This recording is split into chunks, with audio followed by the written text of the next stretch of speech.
Hey there, welcome to episode 32 of the Boob Report podcast, powered by Helix Interactive. Today, I'm hanging out with Elizabeth Wood, a writer, sociologist, and coach. She studies sexual freedom as a fundamental human right. This is going to be good, you guys. Let's get started. Okay, everybody, welcome.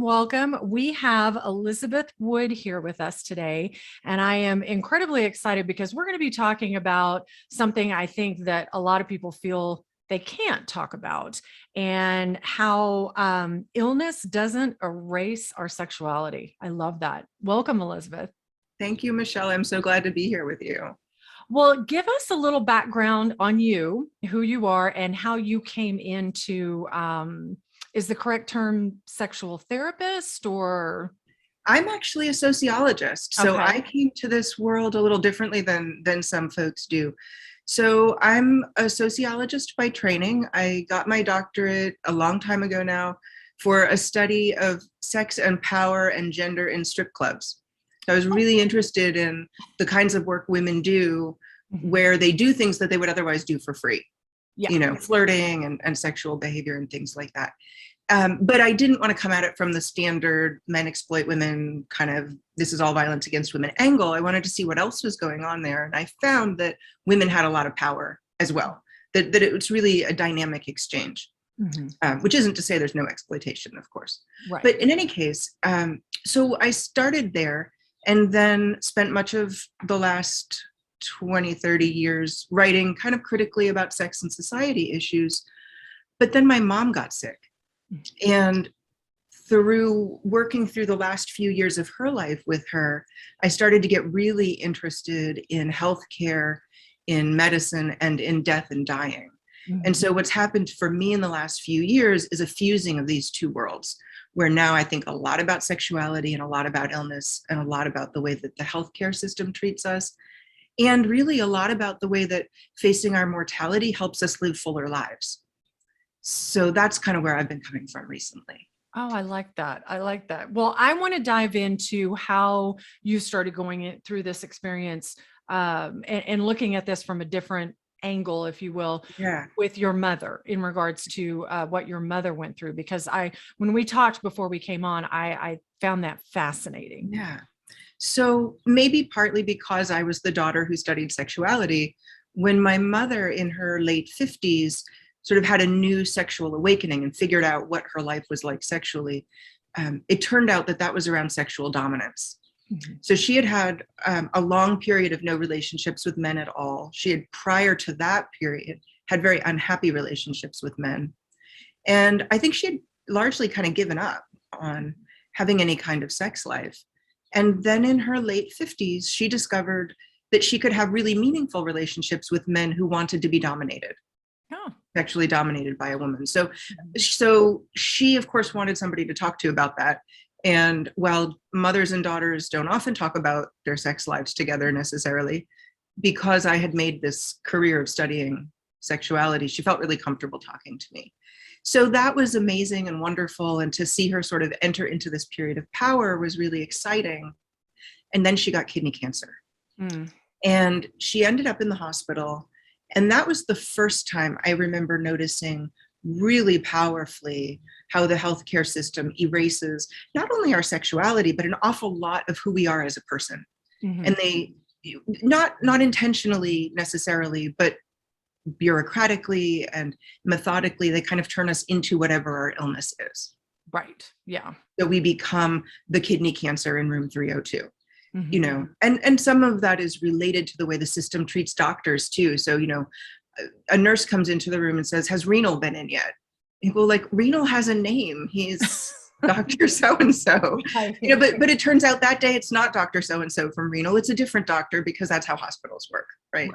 Anyway, it's a very depersonalizing and in some ways dehumanizing system. And I noticed that up close and personal when she was sick that first time. Ironically, the kind of dialysis she ended up needing is called peritoneal dialysis, and it's a kind you control at home. And it's, without going into all the medical details, it doesn't involve draining the blood out of your body. It uses your body to do the dialysis internally. It's very cool. Uh-huh. It also requires implanting a tube permanently into your abdomen. So it changes your body in Mm-hmm. a kind of interesting and weird way.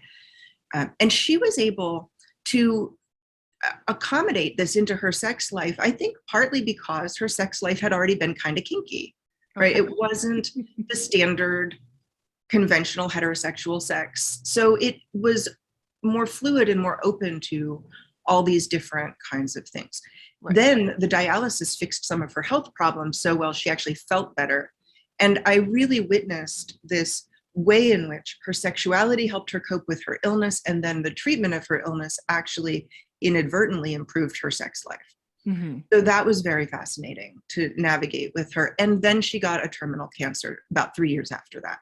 Oh. And that was a very rapid 8-month period where we again, spent a ton of time in the hospital and saw the dehumanization process up close, and she experienced it really dramatically. And during that period, she said, I really want to write about this with you. We're both writers. I really want to write about this with you. But there was no way to do that at the time. Mm-hmm. So after she died, about a year later, I started writing. And that's where this book that I wrote about this whole experience came from. And that's why I think so much now about ways to advocate for people's sexual freedom while they're sick. Mm-hmm. And that I think doctors need to be much better at talking to us about our sexuality, because really it can help us cope with our illnesses. Oh, yeah, absolutely. I think I mentioned this to you when we were talking before. Uh, my husband and I had we still do. We have a very healthy sex life. And I know that after my first surgery, my bilateral mastectomy, the deep fear in me was, especially when I took the bandages off and I looked like the Bride of Frankenstein, I'm like, Mhm. oh my God, he's never going to want to touch me again, Right. And I think one of the first things I asked my doctor when I went back in for the follow-up after the initial surgery was, when can we have sex? Mhm. Because I was like, I had this fear that I was going to get to the point where I wouldn't want to have it anymore. Yeah. And she was like, well, let's not get ahead of ourselves. Let's, instead of letting me really express what I was feeling and my fear, it was like, let's put that on the back burner. We don't need to worry about that right now. And I agree with you. It's an essential part of who we are, and Yeah. how we express ourselves to the person we love, or whether it's just for gratification. And Right. I find what you're doing so fascinating, and I love the title that we came up with, is that just because you suffer from an illness, it shouldn't erase who you are sexually. And you shouldn't have to trade your sexual freedom for the treatment you need for your illness either. Right. It shouldn't be an either or kind of exchange. And I think about the story you just described, and the way that your doctor didn't stop to ask you more questions, but just said, well, we can put that on the back burner for now. We don't have to worry about it. But imagine if that doctor instead had asked you, well, first of all, tell me what sex means to you, Mm-hmm. and what kind of sex are you interested in having right now? Yeah.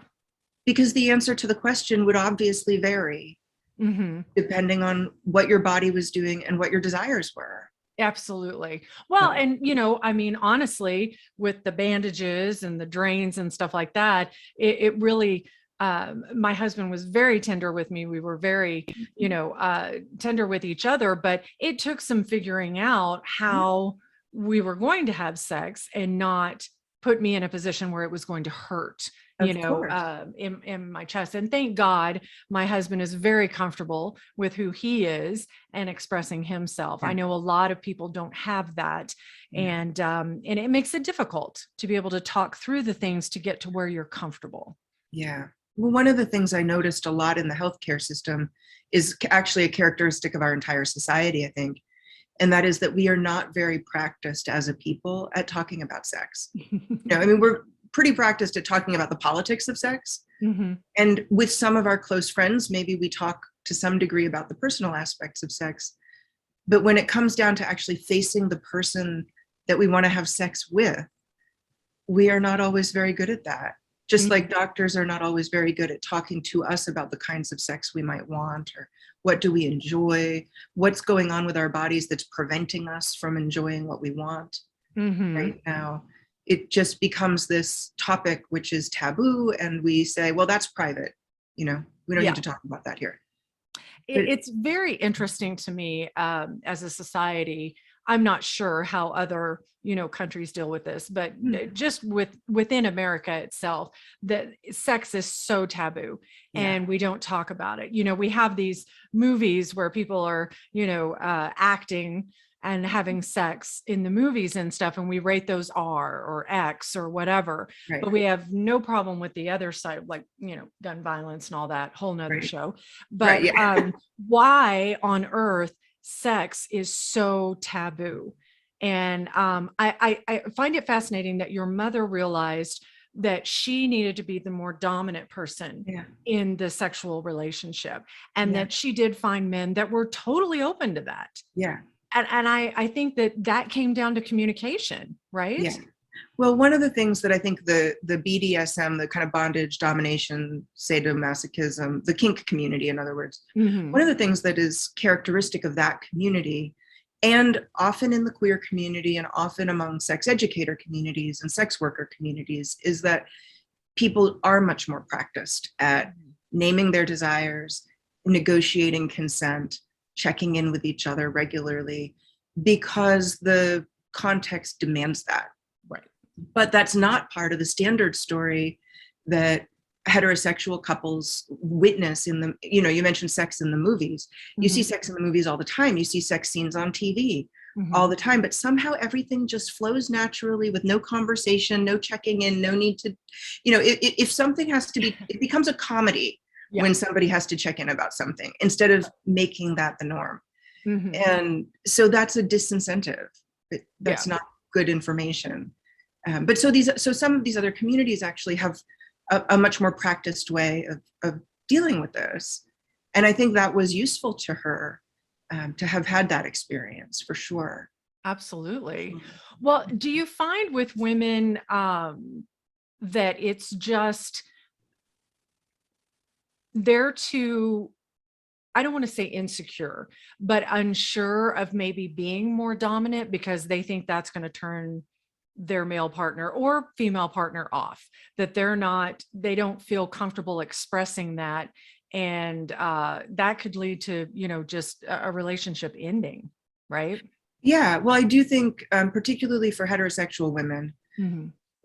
there's a lesson you learn growing up that you are in some way the helper partner, the quieter partner, the Hmm. more accommodating partner, the person who's the caretaker or the caregiver, not the dominant partner who calls the shots and makes the decisions. If you think about the standard sexual script in a heterosexual scene, in the movies, for Hmm. instance, the man initiates, the man moves the scene forward each time.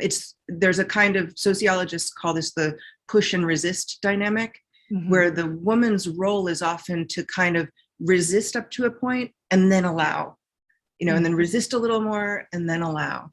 It's as if she's the sort of ultimate gatekeeper, but he's the motivator, he's the initiator. Right. That's not a good model Hmm. for a really mutually pleasurable, engaged sexual life together. Right. But that is the model that is the dominant model, particularly for heterosexual sex. Well, do you think, and I'm going to use this example. I watched Sex in the City, the Yeah. series that was on HBO. And when talking about this, the character that keeps flashing in my mind is Samantha, the Mm-hmm. very dominant, incredibly sure of herself, female version of, what a man is, of, Right. wanting sex. I don't need a relationship. This is Right. about me. I want to make sure that I'm taken care of, Right. pleasure wise. And I think when that series first came out, there was sort of a love-hate relationship Mm-hmm. for people with that character, Samantha. I thought she rocked. I Yeah. thought, oh my Yeah. God, what a powerful woman and what a powerful statement to say, yeah, I enjoy sex. I don't care Yeah. what you think of me. I love it. Yeah. Well, and really, that show was out. What was it, in the 90s, right? Yeah. When it was Hmm. first out. Go back 20 years prior to that, the 1970s was the sexual revolution. Late 60s, early 70s was this big opening up of sex for men and for women, and for heterosexual and for queer people in the United States, right? And so then what happened after that? We got the 80s. and we got a lot more conformity again. We also got HIV and AIDS, which dramatically changed the sexual landscape. And then college culture, they talk about hookup culture. Right now we've got hookup culture going on, where women can certainly take charge of their own sexuality, but there is still this undertone of this narrative that, when it's hardly even an undertone. If a woman gets assaulted, it's still her fault. It isn't, of course, but the narrative says it's her fault. We still have to push back against like slut shaming and things like that, because those dynamics are still such a big part of our culture, despite Samantha, despite the pill, despite the 70s. You know, it's now 2020 something, and we're still dealing with this. Oh, absolutely. I think it's absolutely ridiculous. You know, if a woman wants to dress and look sexy and feel good about herself, she shouldn't have to worry if she's walking down the street of getting yanked into an alley or something like that. That's not an open invitation. And we have got so far to go to move past that, you know, for people to, I know there's a ton of men out there that, you know, they absolutely love and respect women. They would never do anything like that, but there's still that sort of macho, moronic, you know, well, if she's going to dress that way, that's an open invitation for me. You know, and I at some point we're going to have to move beyond that. I'm hoping it happens when I can be able to see it. But to circle back, I wanted to talk to you a little bit about, you know, I went through cancer, but I'm 55, I'm in my mid 50s. And some of my friends that I've talked to that are older don't really enjoy sex as much, because after going through menopause and things like that, their bodies have changed. And I think sometimes they have a hard time expressing that to their significant other, of maybe looking at different ways to be intimate. Have you found that? Yeah, well, so there's a lot of good writing and a lot of good advocacy around sex and aging right now. One of the things we know from plenty of research data now is that people are having sex into their 80s, their 90s, you know, sex continues for us, but there are barriers. One of the barriers many women experience is as simple as vaginal dryness and the thinning of the vaginal tissues. And if you enjoy penetration, then that can become painful. There are some ways to deal with that. But you have to be able to talk to somebody about it in order to figure out what those ways are that work for you. So it could be as simple as lubricants. You know, there are lots of lubricants on the market that people feel good using. And sometimes it's as simple as that. Sometimes it might involve hormone treatments. And that works for some people and not for other people. And sometimes it might involve finding other sensations that you enjoy, other kinds of sexual connection that you enjoy.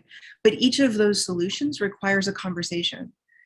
And so getting good at those conversations is so important, so important. There's a woman who's writing I love. Her name is Joan Price.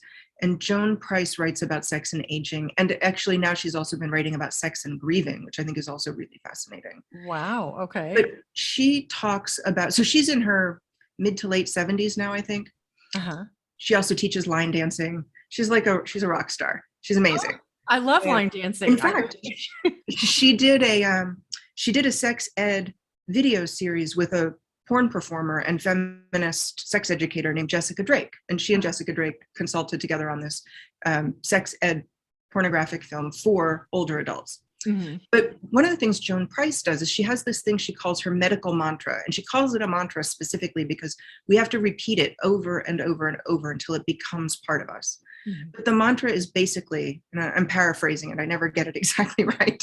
But it's basically, you know, doctor, my sexual interactions are really important to me. There is something that's happening that's making that hard for me.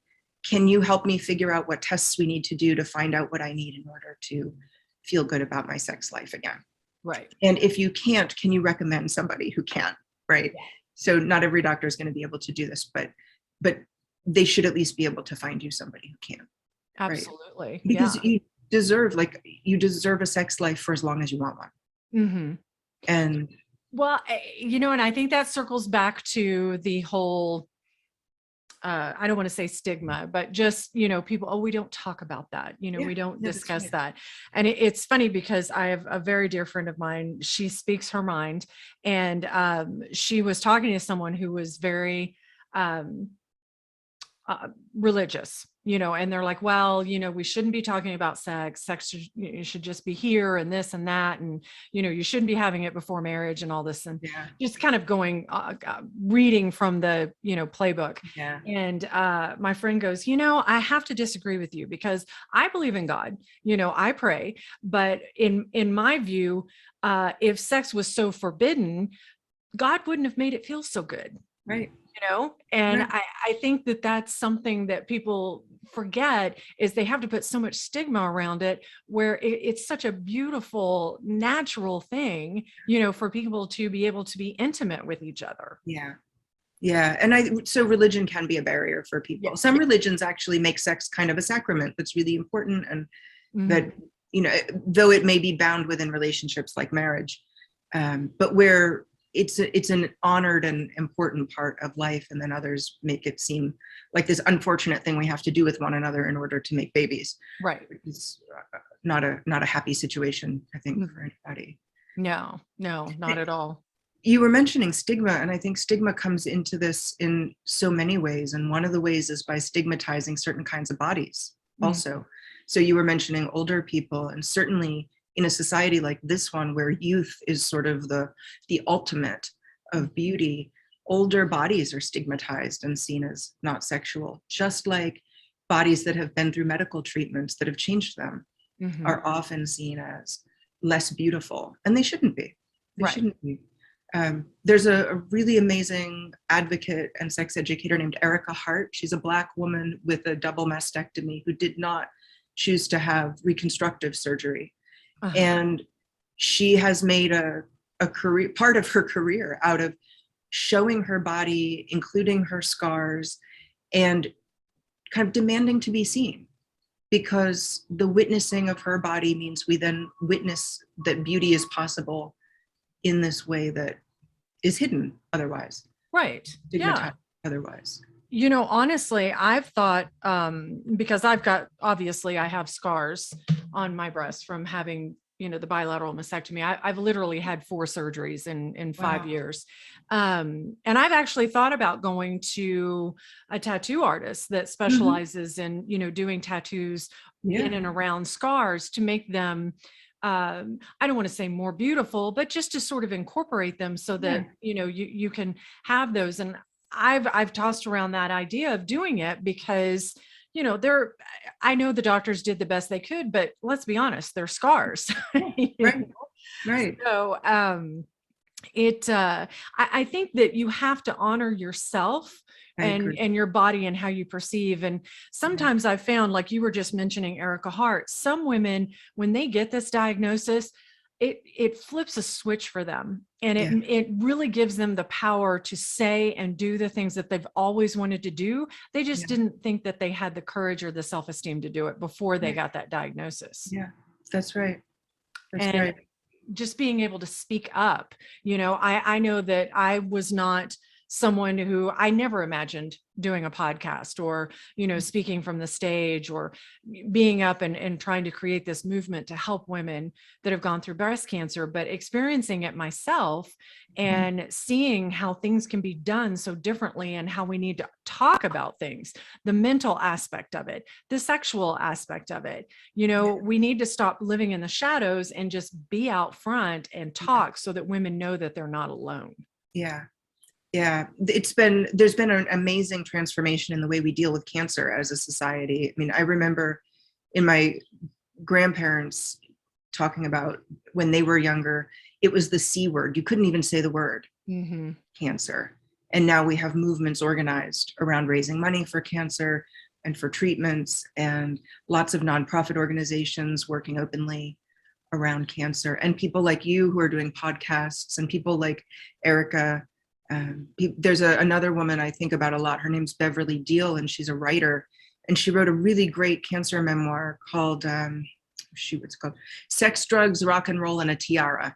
And so she's a sexual freedom advocate herself. I think she's also an accountant or something like that. Oh my gosh. But she wrote this great book about why her diagnosis of breast cancer actually pushed her, as you said, to kind of live more fully and to own parts of her life that she just had been neglecting, perhaps. Right. that hadn't been as prominent, and to reclaim some things that she thought were about to be taken from her through her diagnosis. So yeah, so I think women, if we're lucky, when we are faced with something like this, we really do discover the strength within ourselves and the advocacy power we have Mm-hmm. to push for better treatment, to push for what we need, and to just stop wasting time, to stop putting off things that we deserve and to Right. reach for them instead. Well, Which and is, I think I'm so sorry. I think one of those things is a healthy sex life. yeah, I I agree. think that women need to step up and say, something's not right. It doesn't feel good, when we have sex. I want to have sex, but there's some pain involved. And being able to be open and honest with their doctor, like you were mentioning, I think is vitally important. And, Yeah, being able to communicate that to the person in their life that they want to have that intimacy with. yeah. And even being able to say, look, I don't feel sexy in my body right now. I love you and I want to have sex, but I don't feel sexy, gives the other person a chance to explain to you exactly why you are as sexy as they have always thought. Yes, exactly. And I think women struggle with that Yeah, tremendously. Correct me if I'm wrong, but way more women struggle with their sexuality and expressing that and feeling sexy yeah. than I think men do. Do you That may find that? be. It's hard to know for sure because men are expected to put up a front of Yeah. being self-assured. So Mhm. until we really talk to men, it's hard to know. I think men feel a lot of sexual insecurity also because they're expected to be in control and expected to perform, but we don't see their insecurity Right. as often. Interestingly, I did a quick Google search yesterday for a whole other reason and found that there were several books about prostate cancer and sexual healing for men, Mm, but not all that many books around cancer and sexuality for women. So interesting. that's interesting, Yeah. I thought. That Well, was a very quick Google search. So I'm not saying I found everything there was to find, but right. Well, on the one hand, I can kind of see that because a lot of times, even though women, when you think of women, you think of breasts, mhm, and losing them is very traumatic for women. mhm, And I don't think that in the big picture, people look at that as, oh, well, you had a mastectomy, you can still have sex. mhm, Whereas if a man has prostate cancer, mhm. that's Right, affecting. Yeah. right. So I guess I can kind of see that. But Yeah. circling back to what you said about how women, the scars, they may not feel very sexy. Yeah. A story just popped in my head. I was in Victoria's Secrets years ago, purchasing something. And there was a woman who brought back a very little, sexy little negligee thing that her husband had got for her. And she was returning it. And the sales clerk was asking her why she was returning it. And she was like, this is just not me. Mhm. I don't know why he bought this for me. I'm not going to look good in something like this. I think she looked beautiful to me. She had an hourglass figure. She looked fine, but in her mind, she was too fat to wear something like that. Uh-huh. And I was behind her in line and I just leaned forward and I said, look, I don't mean to, eavesdrop or anything, but he bought that because he wants to see you in it. He Yeah. thinks you're beautiful in it. Right. So you need to keep it, you need to give yourself some grace and wear that for him and see how he responds to Yeah. you. Yeah. There's this very basic sociology idea called the looking glass self, which means that we get part of our idea of who we are by the way we interpret other people's reactions to us. So Hmm. it's as if other people are a mirror and then we're reacting to what we see in that mirror. And that's a great example of that kind of a situation. She already had an idea in her head about herself that came from a whole history of interactions, but she wasn't letting herself have the experience of seeing how he would react to her in it, Hmm. which might have changed her impression of herself in a Right. moment, possibly. Exactly. Do you Yeah. know if she kept it? I don't know. I don't Yeah, know. She was like, well, you're very sweet. I think it kind of made her a little uncomfortable, maybe. Yeah. but I was just like, he bought that for you for a reason. He Yeah. thinks you're going to look beautiful in it. Yeah. So, Yeah. I think that as women, we need to kind of be there for each other like that. So, I mean, maybe it sort of shook her world for me to actually speak up, but I felt like I should because I think that we need to stand up for each other and say, you know what, it's okay. You look gorgeous. enjoy sex, enjoy the person that you're with. Right. So rather than feeling guilty about it. Right. Yeah. So, Yeah, that makes a lot but of sense. I do love that we were able to talk about this, and I would love to have you come back on, because I think we've just barely scratched, the tip of the I think so iceberg. too. I would be thrilled to come back. We should I definitely think do it that. would be fantastic, because there's a lot that women go through with, getting that diagnosis of breast cancer, and then whether they have the mastectomy and the implants put in, or whether they just decide to just have the mastectomy and just not, Mhm. deal with that going forward. Just being able to express themselves and realize that, yes, you can still be gorgeous and still have an enjoyable sex life, I think is very important for women to understand. Absolutely. I couldn't agree more. So yeah, so we will definitely have you back on soon, because this was, like I said, we could talk for hours about this. Well, I would be happy to come back. That would All be a right. lot. Well, thank you so much. And we will have all the information for the notes and links and things like that. Now, is your book out now, or? It is, yes. Okay.